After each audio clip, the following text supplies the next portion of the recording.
যৌতুক বা পণপ্রথা এবং সামাজিক অভিশাপ। হঠাৎ করে এই বিষয়টা চুজ করার পেছনে অনেকগুলি কারণ রয়েছে। একজন ইতিহাসের ছাত্র হিসাবে যখন সমাজ সংস্কার আন্দোলন বা মধ্যযুগের ইতিহাস, আধুনিক ভারতের ইতিহাস, সামাজিক পরিবর্তন, সামাজিক আইন, বিভিন্ন বিষয় নিয়ে অধ্যয়ন করি, তখন একটা বিষয়ে খুব বেশি নাড়া দিয়ে যায়। সেটা হচ্ছে প্রত্যেকটা সামাজিক আন্দোলনের একটা প্রাইম বিষয় ছিল পণ প্রথার বিরোধিতা। আমরা রাজা রামমোহন রায়ের নারী মুক্তির আন্দোলন বলি, যেখানে বাল্যবিবাহ এবং সতীদাহ প্রথা এবং পণ প্রথা, নারী শিক্ষার প্রসার, এই প্রত্যেকটা বিষয় খুব প্রাসঙ্গিক ছিল।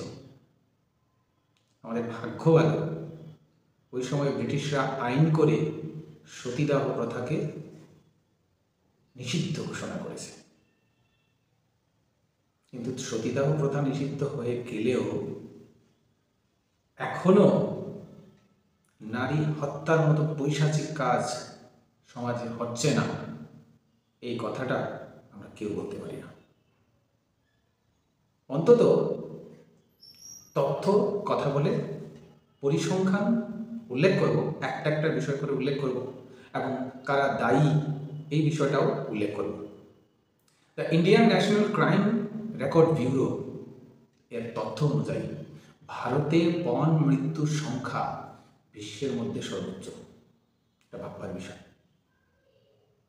2012 খ্রিস্টাব্দে সমগ্র ভারতে 18,233 জন নারীকে হত্যা করা হয়েছে। এটা তো হচ্ছে যেগুলি তথ্য পাওয়া গেছে, তথ্য বহির্ভূত আর অনেক কিছু হয়ে থাকে। এর অর্থ প্রত্যেক 90 মিনিটের মধ্যে একজন নারীকে পণের বলি হতে হয়, হত্যা করা হয়। এর মধ্যে বেশিরভাগ ক্ষেত্রে পুড়িয়ে মারা হয়। পণ প্রথা নিষিদ্ধীকরণ আইন 1961 সালে পাশ হয়। এই আইন পণ প্রথা রোধ করার জন্য তৈরি করা হয়েছিল। এই আইনের মাধ্যমে যৌতুক বা পণ দেওয়া নেওয়া নিষিদ্ধ করা হয় এবং অপরাধীদের শাস্তি দেওয়ার ব্যবস্থা করা হয়। 1996 খ্রিস্টাব্দে ভারতীয় পুলিশ প্রদত্ত রিপোর্ট অনুযায়ী 2500 জন এর বেশি বধূকে শুধু পুড়িয়ে মারা হয়েছে। Indian national crime record bureau এর তথ্য অনুযায়ী 2011 খ্রিস্টাব্দে ভারতে 8,331 জন মহিলাকে পুড়িয়ে মারা হয়েছে। 1998 খ্রিস্টাব্দে 7,146 জনকে পুড়িয়ে মারা হয়েছে এবং অন্যান্য মৃত্যু তো রয়েছে। হয়তো এই পণ প্রথা আমাদের মহিলা সন্তানের প্রতি বা মেয়ে সন্তানের প্রতি অনীহা সৃষ্টির আরেকটি কারণ। 498 ধারাতে প্রত্যেকে এটা গুগল করলে, ইউটিউব করলে আমরা পেয়ে যাব কি কি বলা হয়েছে, কি কি বলা হয়নি।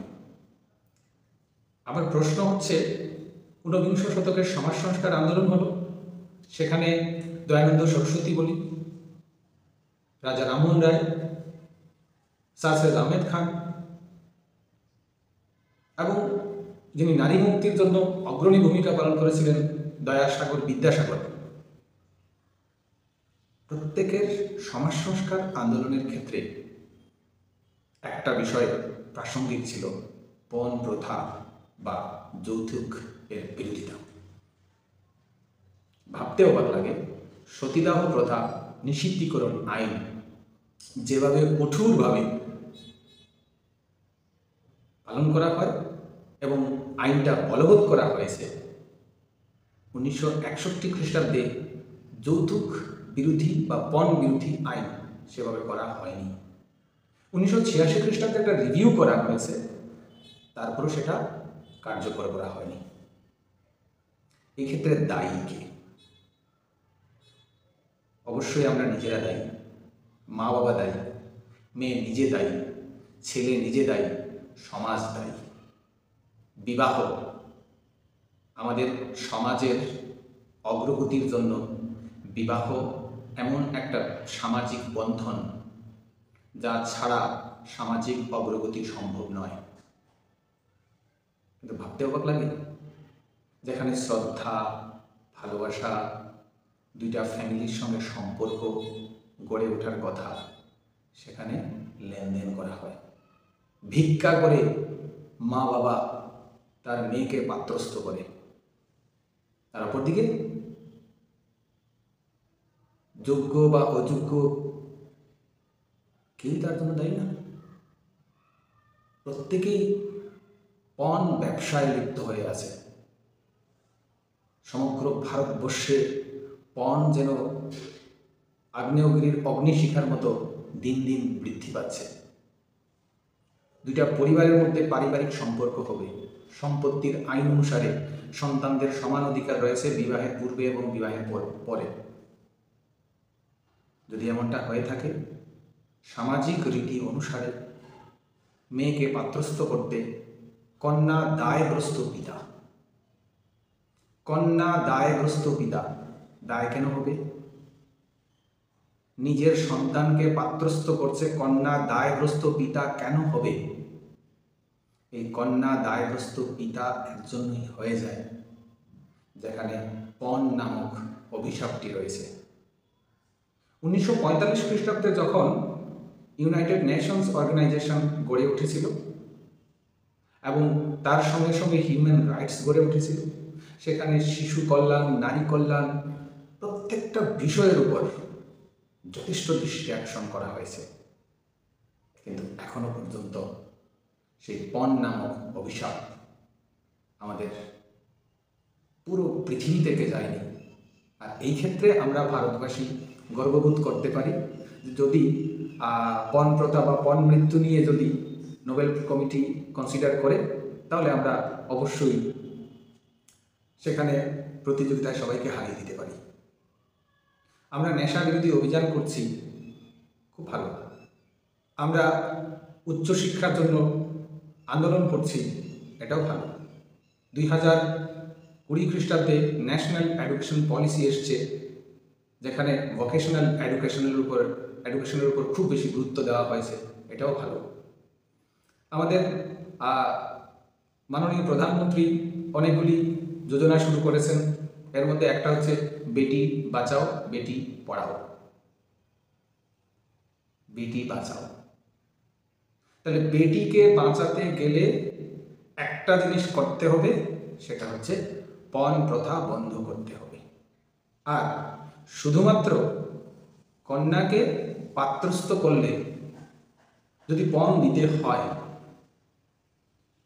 তাহলে সামাজিক পরিবর্তন হিসাবে অবশ্যই দাবি করা যায় যে ছেলেকেও কন্যার কাছে চলে যেতে হবে। কিছু ছেলে যদি বাড়ি পরিবর্তন করে মেয়ের বাড়িতে মেয়ের মতো করে সংসার করত, তাহলে পণটা কি ঠিক বুঝে যেত।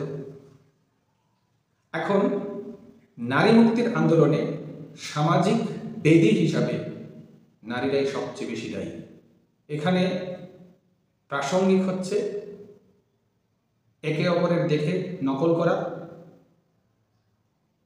তারপরে মিথ্যা অহংকার দেখানো, অতিরিক্ত লোভ লালসা এবং নিজের স্বাচ্ছন্দ্য জীবনযাপন করার একটা সুযোগ খুঁজে নেওয়া হচ্ছে পণ। আর এই পণ প্রথা যতক্ষণ পর্যন্ত সমাজ থেকে বন্ধ না হচ্ছে, ততক্ষণ পর্যন্ত কন্যা সন্তানের প্রতি আমাদের স্নেহ, ভালোবাসা বা মনের টান পুত্র সন্তানের প্রতি যত পরিমাণ হয়েছে, আশা করি তত পরিমাণ সম্ভব নয়। তাহলে আমাদের সতীদাহ প্রথা বা বাল্যবিবাহ এর বিরুদ্ধে গিয়ে আমরা যতটা সাফল্য পেয়েছি, ততটা সাফল্য আমরা বিধবা পুনর্বিবাহে পাইনি, তবুও মোটামুটি করে কিছুটা পেয়েছি। আর পণ প্রথায় আমাদের সাফল্যের মাত্রা যদি রেশিও আমরা দেখি তাহলে সেটা হচ্ছে =0। কেন উপযুক্ত শিক্ষায় শিক্ষিত করে যদি আমি আমার মেয়েকে পাত্রস্থ করি, আমাকে কেন প্রচুর পরিমাণ টাকা পয়সা দিয়ে পাত্রস্থ করতে হবে? আমি কেন কন্যা দায়গ্রস্ত পিতা হব? এবং পাত্র নিজে প্রশ্ন করে না যে আমি কেন আমার জীবন সঙ্গিনী হিসাবে যাকে আমি চাইছি তার সঙ্গে আমি পণ দাবি করছি? তাহলে আমাদের ভাবতে হবে। এখন থেকে প্রত্যেকে আমরা বিবাহ নামক সম্পর্ককে সম্পর্ক হিসাবে যদি পালন করার জন্য এগিয়ে যাই, তাহলে আমাদের পণ নামক অভিশাপ থেকে মুক্তি পাব। অভিশাপ এর জন্য এতে নারী মুক্তির আরেকটা ঐতিহাসিক পদক্ষেপ হবে। আর যেখানে প্রতি 90 মিনিটে একটা নারীকে হত্যা করা হয় শুধুমাত্র পণের জন্য, সেটাও বন্ধ হবে।